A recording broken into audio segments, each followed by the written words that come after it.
Yo, Bakayalo, Konoyalo, et oui, on se retrouve pour le résumé complet du chapitre 1131 de One Piece. L'agent secret des États-Unis d'Amérique du Sud, il est derrière Oda comme d'habitude, il le regarde dessiner ses planches à 50 € la planche. Oui, mais avant de commencer la vidéo, instant auto-promo bien évidemment, mon manga Wolfius, disponible légalement et gratuitement sur Manga Draft, je te mets le lien en description, comme ça tu pourras cliquer dessus et après tu me fais un retour par rapport à ce banger. Je le répète, mon manga Wolfius, disponible légalement et gratuitement sur Manga Draft.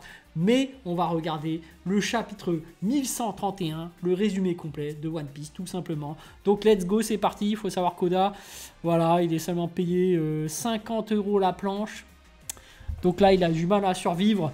Mais on va quand même lire son spoiler, histoire de son résumé complet, histoire de le soutenir. Voilà.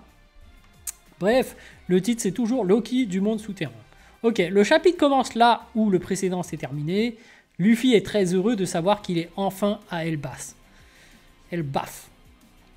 Luffy est tellement excité qu'il n'arrête pas de parler de l'immensité de l'île et de l'excitation qui lui procurent les géants, etc.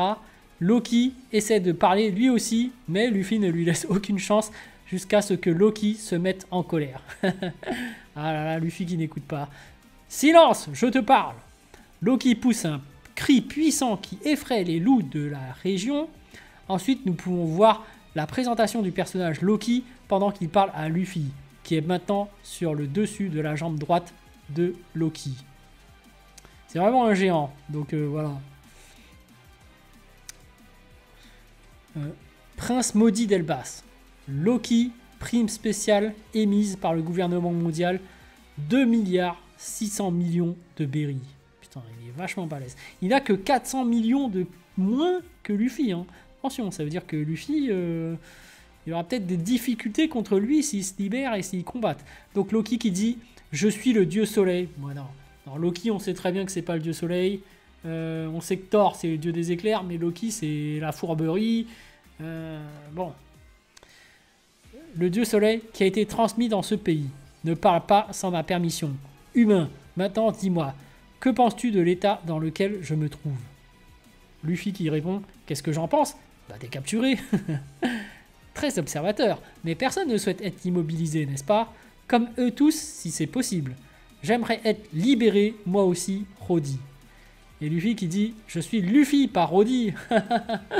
Par l'habitude, c'est Luffy qui se fout de la gueule des autres en les appelant n'importe comment, mais là, il s'est fait avoir. Bon, Loki qui explique qu'il est dans cet état depuis 6 ans. Ouh, ça fait beaucoup quand même. Il est la personne la plus puissante d'Elbaf, mais l'arbre auquel il est attaché est l'arbre au trésor Adam, qui est le royaume de Elbaf en lui-même. Et les chaînes qui emprisonnent son corps sont faites de granit marin. Il n'y a donc aucun moyen pour lui de s'échapper. Comment il a fait pour survivre 6 ans ? Qui lui a donné à manger ?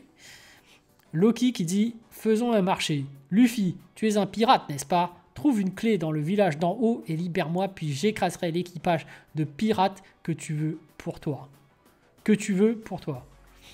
Ok, ça devient un exécutant, un chasseur de pirates, ça devient alors.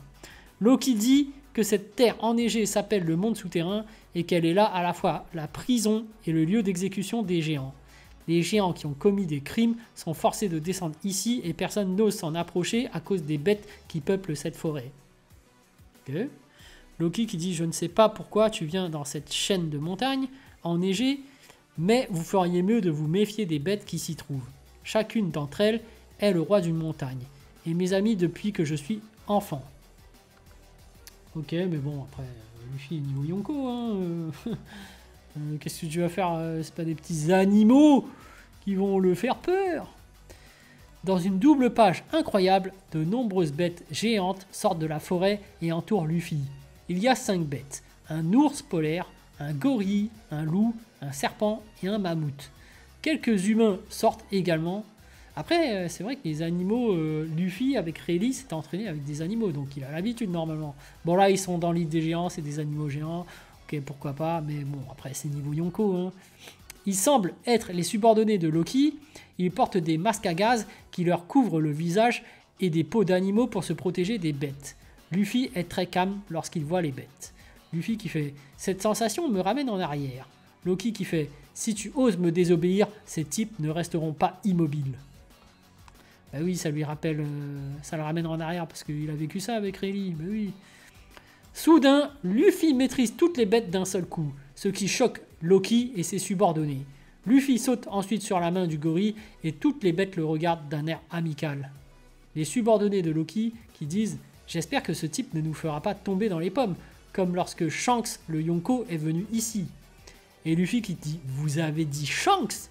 Les subordonnés de Loki qui fait « Oui, il se passe quelque chose de plus important que ça en ce moment même. » Et Loki qui fait « Ah, attendez un peu, qui est ce petit ?» Loki observe la façon émotionnelle dont Luffy parle de Shanks et le taquine. Luffy qui dit « Shanks était ici, dans cet endroit ?» Loki qui fait « Alors tu connais Shanks ?» « Oui, il est venu ici, parce qu'on parle de ce lâche, n'est-ce pas ?» En entendant cela, Luffy se transforme en Gear Force et frappe Loki qui esquive de justesse le coup de poing en se déplaçant. Loki et ses subordonnés et les bêtes sont en état de choc. Ah, il a quand même réussi à éviter le coup de poing en Gear 4 de Luffy. Hein. Il est pas mauvais, Loki. Bon, après, en plus, il est attaché. Ouais. Donc, bon.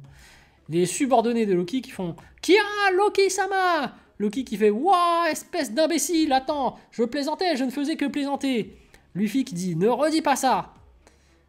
Luffy, c'est vraiment un fan de Shanks. Hein. Putain, il est parti au quart de tour, à peine on a critiqué son mentor. Après, est-ce qu'on peut appeler Shanks son mentor? Bref, Loki en pensant à lui-même. Si je sors d'ici, je vais d'abord tuer ce type. Luffy demande ce que Shanks fait ici et s'il est toujours à Elbaf. Et Loki qui répond « Je ne te le dirai pas gratuitement, tu sais. » Coupure sur le pont du château Nami et les autres voient Rhodes courir après eux. Tandis que Ger et Goldberg courent également après Rhodes. Zoro veut les abattre, mais Usopp dit qu'ils sont peut-être amis avec Dory et Brogy. Alors ils décident tous de courir jusqu'au village d'Elbaf là-haut. Nami qui dit « Ce sera fini s'il nous rattrape. » Retour au monde souterrain. Mais dans une zone différente de celle où se trouvent Luffy et Loki dans une autre double page incroyable, nous voyons Arjudin et Saint-Ansen terrasser un énorme élan. Arjudin qui veut dire Gaga, nous avons l'élan. On ne trouve pas cette créature dans les forêts d'en haut. Sa viande est superbe. Je vois déjà le grand sourire que les chapeaux de paille auront sur leur visage. Stansen qui dit mais cette chose est lourde. Comment allons-nous la transporter? Et Arjudin qui répond ne nous faisons pas honte. Cette viande est pour ceux qui nous ont sauvé la vie. Ensuite, nous pouvons voir un panneau récapitulant les événements de l'arc Dressrosa et les pirates des géants d'Arjudin. Arjudin et Stansen transportent ensuite l'élan et s'en vont. Coupez maintenant sur le navire d'Elbaf qui est déjà dans la zone maritime d'Elbaf.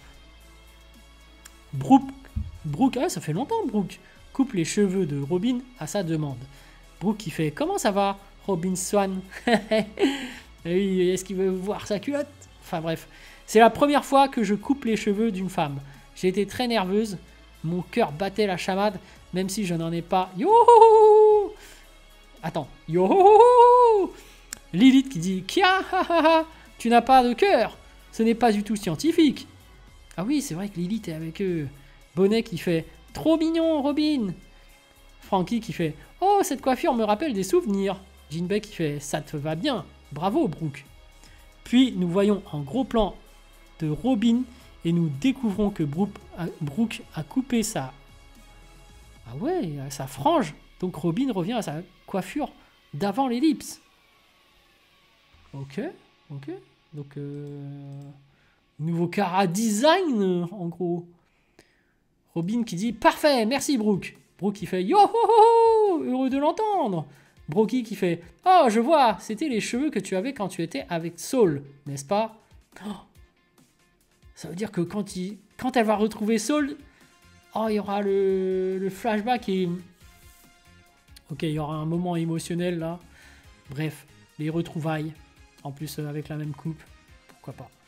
Allez. Dory qui dit « Je parie qu'il va être ravi lui aussi. » Frankie qui dit « Je ne peux pas, ces retrouvailles vont me faire pleurer. » Oimo qui dit « C'est aussi la coiffure que nous connaissons, Robin. » Le bateau Elbaf atteint l'île d'Elbaf dans la dernière page du chapitre. Tous les passagers du bateau peuvent maintenant voir l'île colossale.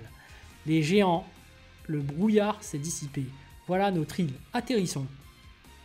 l'équipage du chapeau de paille. C'est énorme. C'est donc l'île des géants. Et les géants, nous ferons un autre toast une fois que nous aurons atterri. Wouah! Retour à l'intérieur d'Elbaf. Dans les dernières planches du chapitre, quelqu'un crie très nerveusement. Une personne mystérieuse. Uf, uf, au secours! Sol! Sol Sensei est tombé! Il ne bouge plus du tout. Fin du chapitre. Ça va être Robin qui va sauver Saul. J'espère. Enfin bon, on va voir. Hein. Pas de pause la semaine prochaine, donc c'est bon. Oda est revenu. Il est prêt à être payé 50 € la planche pour pouvoir faire les chapitres de One Piece. Et parce qu'il a plus le choix maintenant, il doit payer le loyer. C'est bon, t'as pris assez de vacances. Donc maintenant, va falloir charbonner. Hein. Bref, les amis. Sur ce, je vous dis donc à plus dans le bus, ou plutôt à plus tard dans le car, ou plutôt à bientôt dans le bateau.